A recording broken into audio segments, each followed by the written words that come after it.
Hello everyone, so in this video I just want to show you a very quick and easy way to step up your seat post and fit it into a wider bicycle seat tube. So for example, the seat post here I have is a 25.4 millimeter carbon fiber seat post, super lightweight.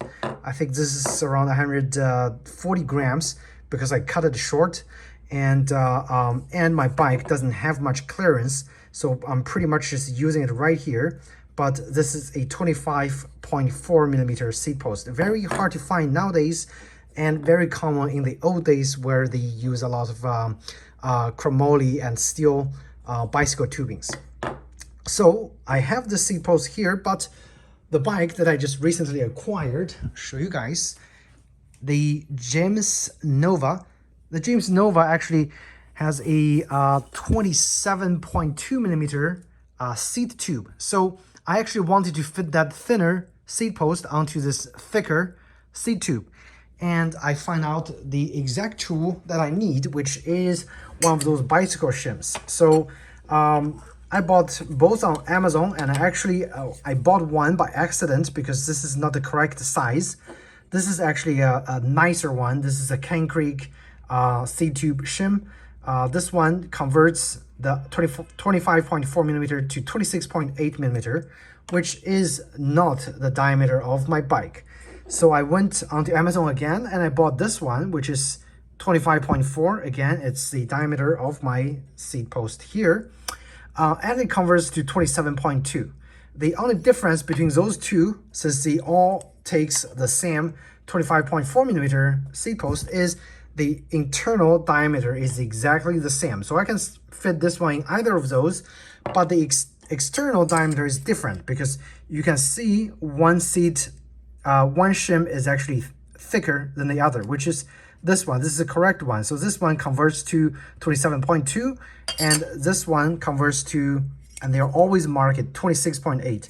Again, 26.8 is one of those older vintage kind of the diameters of those vintage bikes. So if you're restoring for a vintage bike and you have a thinner seat post, you should be using this one. But if you do have a slightly modern bicycles, you're gonna be probably using a 27.2 millimeter shim.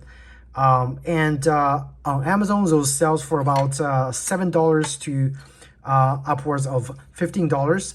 So this is, again, it's a name brand, Cane Creek, and this one is definitely well made, and it costs about $14 on Amazon. And this one costs about $7.99, I think. So half the price, again, half the length.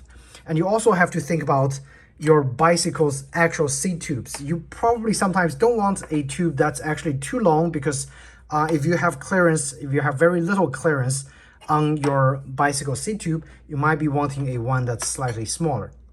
Another issue that I'm actually running into is once you use those shim and you put it on the bike, the shim also, look at the design of my bike seat tube. This one actually has a slanted angle, so that's something to keep in mind of. When you have the slanted angle, it's actually a little harder to fully clamp the shim in here. The shim actually is gonna stay right there on top and leaving some space down here.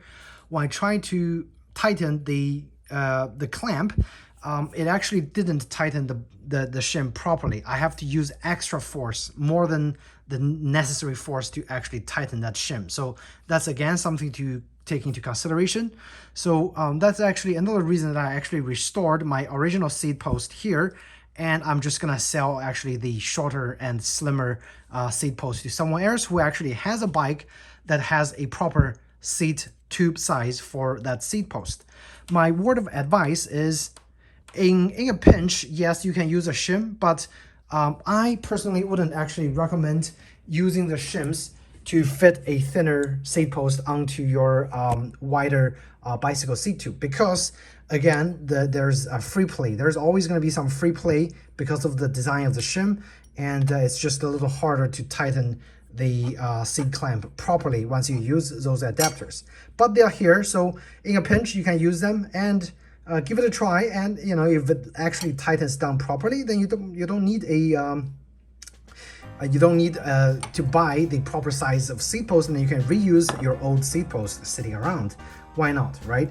But anyway, you have the options, and hope you found this video helpful. And if you did, please do hit the like button or subscribe, and I should have more similar bicycle maintenance videos coming out for you guys. Okay, thanks again, and see you in the next video.